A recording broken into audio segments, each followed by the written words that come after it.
আপনারা দেখছেন আরকে নিউজ বাংলা। সকল প্রকার শ্রেণী কার্যক্রম বন্ধ রয়েছে, পরীক্ষা বন্ধ রয়েছে এবং শিক্ষা এমপিওভুক্ত শিক্ষাটা ইতোমধ্যেই স্থবির হয়ে পড়েছে। আমরা কালকে আপনারা জানেন আমাদের মাস্ত যমুনার একটা প্রোগ্রাম ছিল, তো ওখানে আমরা সকালে আমাদেরকে মিনিস্ট্রিতে নিয়ে যাওয়া হয়। ওখান থেকে আসার পরে মিনিস্ট্রিতে তো আমাদের সাথে ফলপ্রসূ কোনো আলোচনা হয়নি। উপদেষ্টা মহোদয় এখানে একটা গেম খেলেছেন আমার কাছে মনে হয়েছে। আলোচনার সিস্টেমটা হচ্ছে যে আমি যা চাই এখান থেকে আমাকে নামতে হবে, কিছু ছাড় দিতে হবে, উনি যে দিতে চান ওখান থেকে কিছুটা বাড়াতে হবে। এটা হচ্ছে আলোচনার সিস্টেম। কিন্তু উনি ওখানে দেখা গেল ওই 5 দিন আগের যে অফার দিয়েছিলেন ওই অফারটাকে আবার উনি ওটাকে রেকর্ডের মতো উনি বাজাইলেন।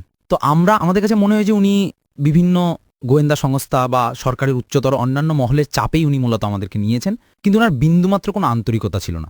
উনি আলোচনার এক পর্যায়ে আমি ওনাকে বাবা বলে সম্বোধন করেছি যে আপনারা আমাদের বাবা।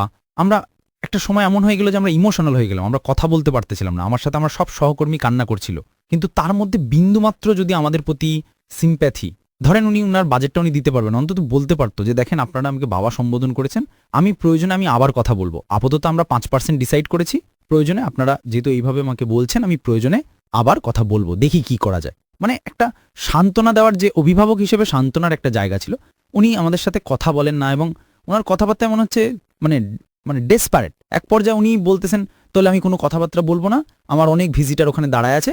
উনি এখান থেকে উঠে চলে গেলেন। গিয়ে আমার পরে আমরা চলে আসছি। আমরা পরে বের হয়ে অবশ্যই মিনিস্ট্রিতে আমরা ব্রিফ করেছি। তো আমরা এখান থেকে আসার পরে আমাদের যে মাস্ত যমুনা প্রোগ্রামটি ছিল, আমরা লম্বা সময়ের মিটিং করেছি নিজেদের মধ্যে। বিভিন্ন রাজনৈতিক দলের সাথে আমরা যোগাযোগ করেছি।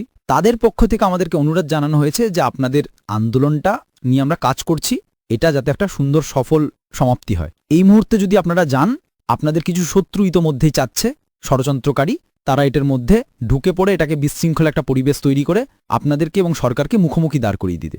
তখন আপনারা দেখেছেন গতকালকে লক্ষাধিক শিক্ষক ছিল আমাদের, বলছে এটাকে নিয়ন্ত্রণ করা যাবে না, ফাঁকি দিয়ে যদি কেউ ঢুকে এর চেয়ে ভালো হবে আপনারা বরং এটাকে আপাতত স্থগিত করেন। আমরা যেহেতু কাজ করছি আমরাও দেখি কি করা যায়, আর সরকারকে স্পেস দেন। সেই জায়গা থেকে কিন্তু আমরা এটা স্থগিত করেছি, আপনারা শুনেছেন। তো আমরা মনে করেছিলাম যে সরকার হয়তো এটাকে একটা সুযোগ হিসাবে নেবে, কিন্তু সরকার এখন পর্যন্ত সেটি নেয়নি। না নেওয়ার ফলে যেটা হয়েছে, আমাদের যে শিক্ষকরা আস্তে আস্তে কিন্তু বিদ্রোহী হয়ে উঠছে।